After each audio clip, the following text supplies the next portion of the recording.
तनोतना सदाशिवम। मैं हूँ आचार्य शिवेंद्र मिश्र और आज हम चर्चा करेंगे सनातन साहित्य के अंतर्गत पुराण साहित्य की। इससे पहले पिछले यूट्यूब में हमने धर्मशास्त्र के अंतर्गत स्मृत साहित्य का यथासंभव परिचय देने का प्रयास किया था और इस यूट्यूब में हम जानेंगे पुराण साहित्य क्या है, कितना है और उसका उद्देश्य क्या है। भारतीय साहित्य प्रकृति की दृष्टि से 3 प्रकार का है: वैदिक साहित्य, पौराणिक साहित्य और श्रेण्य या लौकिक साहित्य। तो अभी तक हमने वैदिक साहित्य के विषय में सामान्य चर्चा की है, संक्षेप में परिचय देने का प्रयास किया है। इस व्याख्यान में हम पुराण साहित्य का संक्षिप्त परिचय देने का प्रयास करेंगे। मेरे किसी भी वीडियो को मात्र एक बार देखने से बहुत कुछ हाथ नहीं लगने वाला, क्योंकि ये कथा कहानियाँ या चुटकुले नहीं हैं। यदि आप वास्तव में भारतीय ज्ञान विज्ञान को कम समय में और स्पष्ट रूप से समझना चाहते हैं तो एक एक वीडियो को कम से कम 10-10 बार पूरे मनोयोग से देखने, सुनने और समझने का ईमानदार प्रयास करें। तो हमारा भरोसा है कि आपको सनातन साहित्य का ऐसा बोध हो जाएगा जैसा पूरी जिंदगी भर शास्त्रों को रटने से नहीं हो सकता। पुराण शब्द कल्पद्रुम के अनुसार पुरा भवम इति पुराणम, अर्थात प्राचीन काल में जो हुआ। पुराण शब्द की व्युत्पत्ति में शब्द कल्पद्रुम कहता है पुराण नीयते। इस तरह प्राचीन काल को प्रस्तुत करने वाला जो शास्त्र है उसे पुराण कहते हैं। अब प्राचीन काल में जो हुआ उन सभी बातों का जिनमें वर्णन हो वह है पुराण। प्राचीन काल का अर्थ पुराण साहित्य के संकलन काल तक, ब्रह्मांड के निर्माण काल से लेकर। और इसके अंतर्गत सिर्फ इतिहास नहीं आता। ये बहुत गंभीर बात है कि पुराण और इतिहास में बहुत ही बड़ा अंतर है और इसलिए भारतीय सनातन साहित्य में पुराण और इतिहास अलग अलग श्रेणियां हैं। तो जो पुराण है वो किसी भी तरह के परिवर्तन का प्रस्तुतिकरण करता है और इसलिए पुराण के विषय को 5 भागों में बांटा हुआ है: सर्ग, प्रतिसर्ग, मनवंतर, वंश और वंशानुचरित। ये 5 लक्षण हैं पुराणों के। इनमें भी विस्तार से 10 विभाग हैं, लेकिन वो इन्हीं 5 लक्षणों के ही विभाग हैं। इसलिए मूलतः जिनमें इन 5 विषयों का एक साथ वर्णन मिलता है, ऐसे ग्रंथों को सनातन साहित्य में पुराण ग्रंथ कहा जाता है। अब सर्ग क्या है? सर्ग के अंतर्गत 14 लोकों से युक्त इस ब्रह्मांड का निर्माण कैसे हुआ, यह पुराणों का प्रथम विवेच्य है। और ये जो विवेचन है इसको सर्ग के अंतर्गत रखा जाता है। ब्रह्मांड का अर्थ यूनिवर्स है, लेकिन यूनिवर्स और ब्रह्मांड के बीच एक गंभीर अंतर है।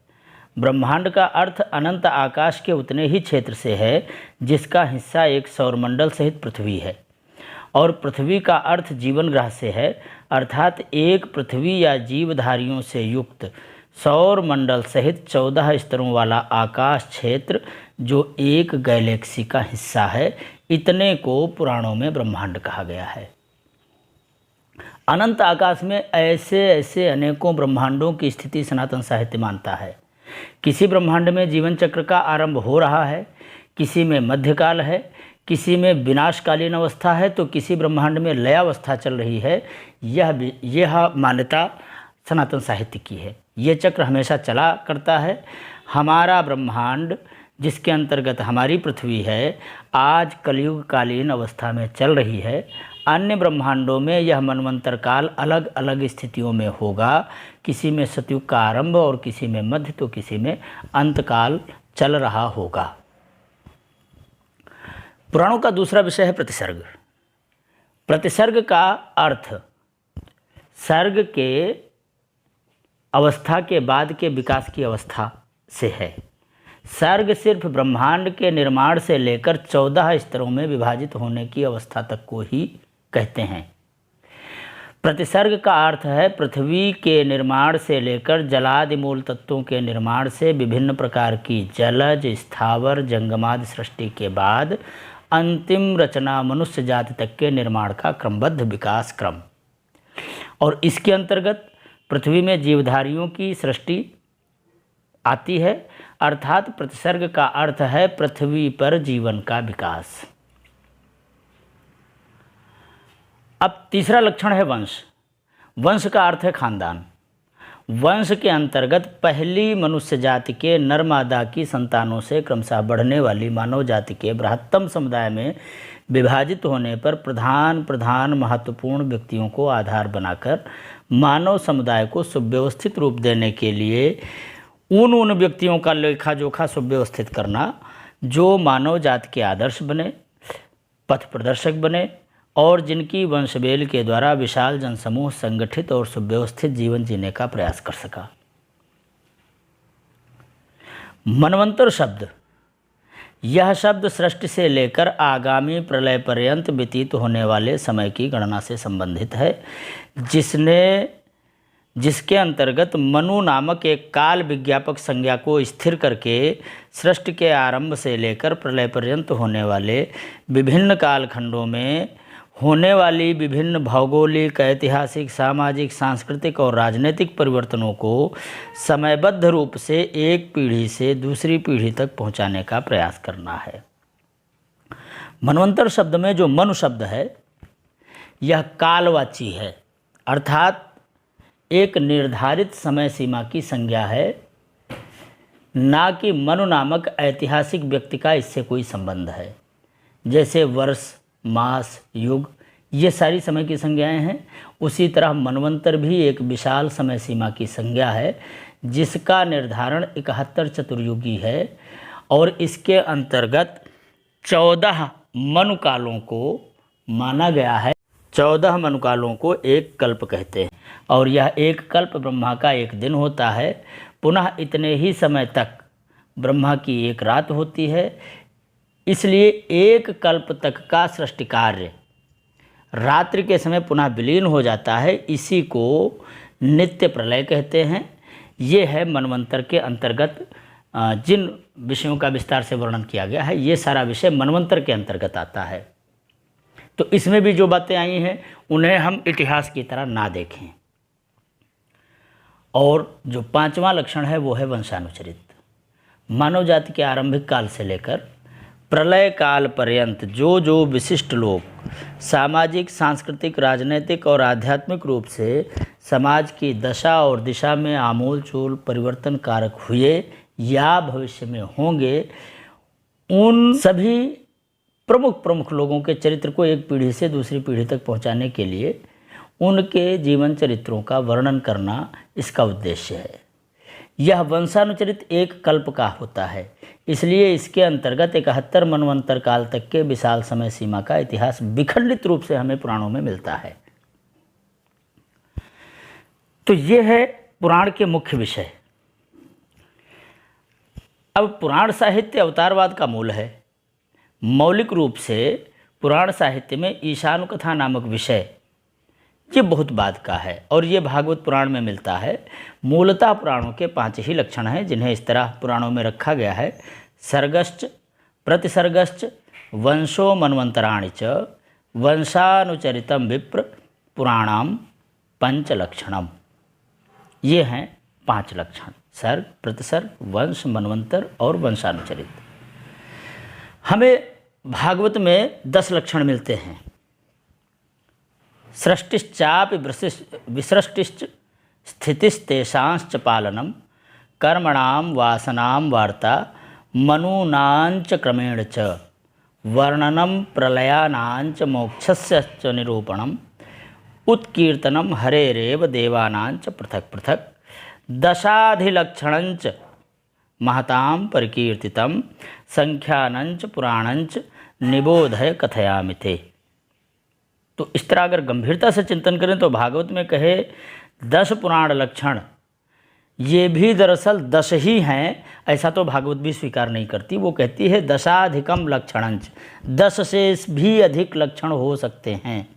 मतलब दशाधिकम लक्षणम कहकर 10 से भी अधिक लक्षणों का बोध होता है। इसलिए सर्व विद्या कोश होने के कारण कोई कितने भी लक्षणों की कल्पना कर सकता है, लेकिन वे सभी वस्तुतः मूल 5 लक्षणों में ही समाहित होंगे।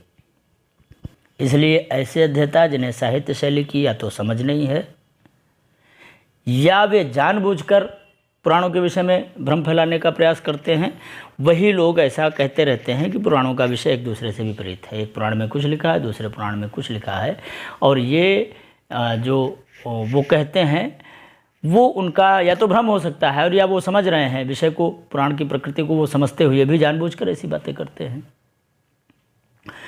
तो इस विषय पर तो चलो कभी गंभीरता से फिर कभी विचार करेंगे। अभी तो हमारा उद्देश्य सिर्फ पुराणों के परिचय भर से ही है। पुराण कभी एक था, लेकिन धीरे धीरे उसमें काल सापेक्ष विषय जुड़ते गए और उसका स्वरूप इतना विशाल होता गया कि एक अध्येता के वश का रहा ही नहीं। दूसरी बात यह भी है कि पुराणों का ही नहीं बल्कि संपूर्ण सनातन साहित्य व्यास के पूर्व स्रोत परंपरा पर ही आधारित था। तो स्वाभाविक ही जो मौलिक सिद्धांत हैं प्रकृति के, इसके अलावा पुराण साहित्य अलग अलग क्षेत्रों का ऐतिहासिक और सांस्कृतिक विषय समेटे हुए थे, और ये सारा एक साथ समेटना, एक जिल्द में कर पाना, ये तो आसान काम था भी नहीं, ना कल था ना आज है। तो अलग अलग विषय वस्तु को एक व्यवस्थित क्रम में रखना चूँकि आसान नहीं था, क्योंकि संसार का विकास 1-2 वर्षों में नहीं हुआ, अरबों वर्ष लगे, और विभिन्न कालखंडों में होने वाले विभिन्न परिवर्तनों को भी संपूर्ण रूप से एक ही जिल्द में समेटा जाना संभव नहीं था। इसलिए वेदव्यास ने पूरे भारत में घूम घूम कर, या भारतेतर देशों में भी गए हों जहाँ जहाँ तक उस काल में मानव जाति का प्रचार प्रसार रहा हो, और उस संपूर्ण पुराण साहित्य को संकलित करके उसे 18 भागों में बांट दिया। और इस तरह जो है हमारे पास आज पुराण के नाम पर 18 ग्रंथ मौलिक रूप से उपलब्ध है, जिनके नाम एक श्लोक में ही इस तरह प्रस्तुत किए गए हैं। ब्राह्मम पाद्मम वैष्णवंच वायवीयम तथैव च भागवतम नारदीयम मार्कंडेयंच कीर्तितम आग्नेयंच भविष्यंच ब्रह्मवैवर्त लिंग के बाराहंच तथा स्कंदम वामनम कूर्म संज्ञकम मात्स्यंच गारुणम तद्वत् ब्रह्मांडाख्यम इति 63 18। तो इस तरह ये 18 महापुराण हैं जिन्हें एक श्लोक में भी प्रस्तुत किया गया है। मद्वयम भद्वयम चैव व्रत्रयम वात्रयम तथा अगकूस्कंदलिंगान पाना विष्णु पुराण का। अब देखिए, मूलतः महापुराण साहित्य ही पुराण के नाम से स्वीकृत है। भले ही 18 उप पुराणों और 18 औप पुराणों के नाम भी हमें मिलते हैं और कुछ एक ग्रंथ उपलब्ध भी हैं, लेकिन चूँकि व्यास संकलित पुराण साहित्य मात्र 18 महापुराणे ही हैं, इसलिए पुराण साहित्य मात्र इन्हीं 18 ग्रंथों को ही मानना उचित है। और वैसे तो उन्हें पुराण कहा जा सकता है दूसरे ग्रंथों को, लेकिन उन्हें कभी भी सनातन परंपराओं के प्रमाण के रूप में प्रस्तुत नहीं किया जा सकता। ऐसा जो भी लोग करते हैं वो दरअसल सनातन साहित्य की प्रकृति से अनजान है। अब एक महत्वपूर्ण बात पुराणों के संदर्भ में वो ये कि पुराण साहित्य के 17 ग्रंथ व्यास द्वारा संकलित हैं, व्यासकृत नहीं हैं। लेकिन भागवत पुराण व्यास द्वारा संकलित नहीं है बल्कि व्यासकृत है। हालांकि ऐसा मैं ही अकेला शायद कहता हूँ, लेकिन यदि आप अंतः साक्ष्यों पर निगाह डालेंगे तो आपको ये पता लग जाएगा कि श्रीमद् भागवत पुराण व्यास द्वारा कृत है, संकलित नहीं। शेष 17 पुराणे व्यास द्वारा संकलित हैं, संपादित हैं। व्यवहार में व्यास कृत ग्रंथों में मात्र ब्रह्मसूत्र और महाभारत ही स्वीकृत है, या फिर संपूर्ण पुराण साहित्य को भी व्यासकृत ही मान लेते हैं, लेकिन संपूर्ण पुराण साहित्य व्यास की रचना नहीं है। मात्र भागवत, ब्रह्मसूत्र और महाभारत ही उनके मौलिक ग्रंथ हैं। शेष सारा सनातन साहित्य व्यास द्वारा संकलित है, संपादित है।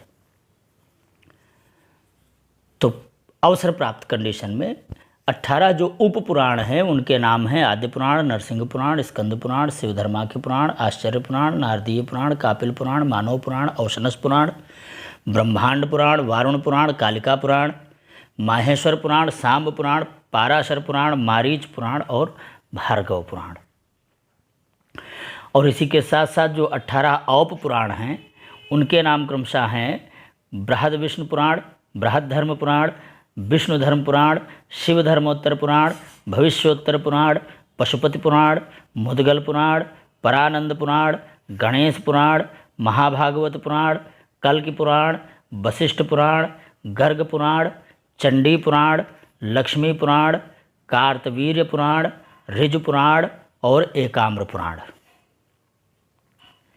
ये सभी उपपुराण और उपपुराणों के नाम वस्तुतः पुराण ग्रंथों से ही लिए गए हैं, किन्हीं किन्हीं पुराणों में ये आए हैं, लेकिन नामों में बड़ा भ्रम भी होता है, इसलिए हम ऐसा पूर्वाग्रह बिल्कुल नहीं रखते कि इन्हें पुराण ना माना जाए।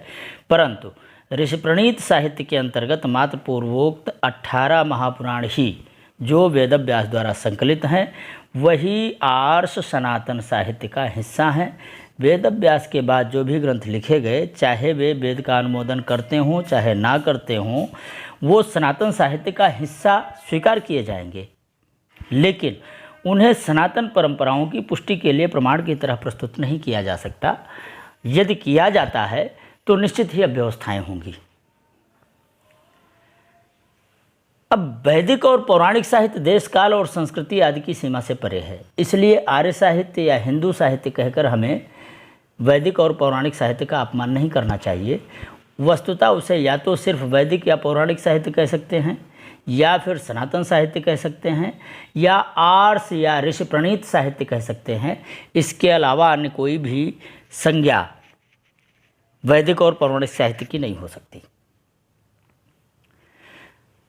अब वैदिक साहित्य सिद्धांत परक हैं और पौराणिक साहित्य व्याख्या परक, इसलिए भले ही वैदिक साहित्य श्रेष्ठ है, लेकिन उपयोगिता की दृष्टि तो पौराणिक साहित्य के प्रति ही है।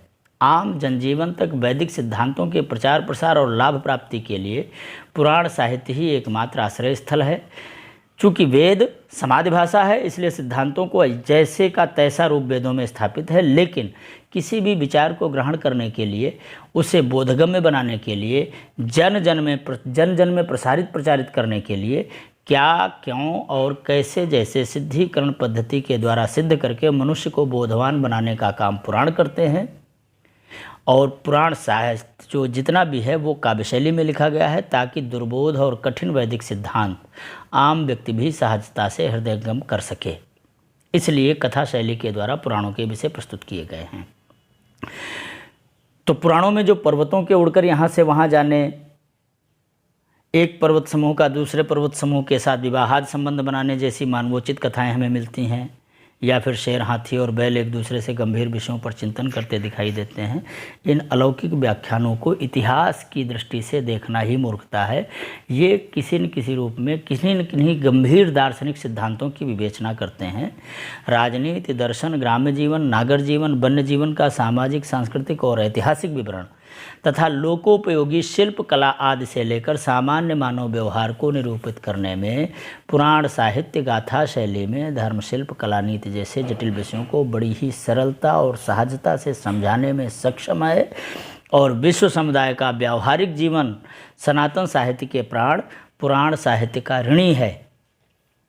लेकिन पुराण साहित्य की व्याख्या करने के लिए पुराण साहित्य की शैली का विद्वान होना बहुत जरूरी है। चूँकि पुराण साहित्य काव्य शैली में है, इसलिए काव्य शास्त्र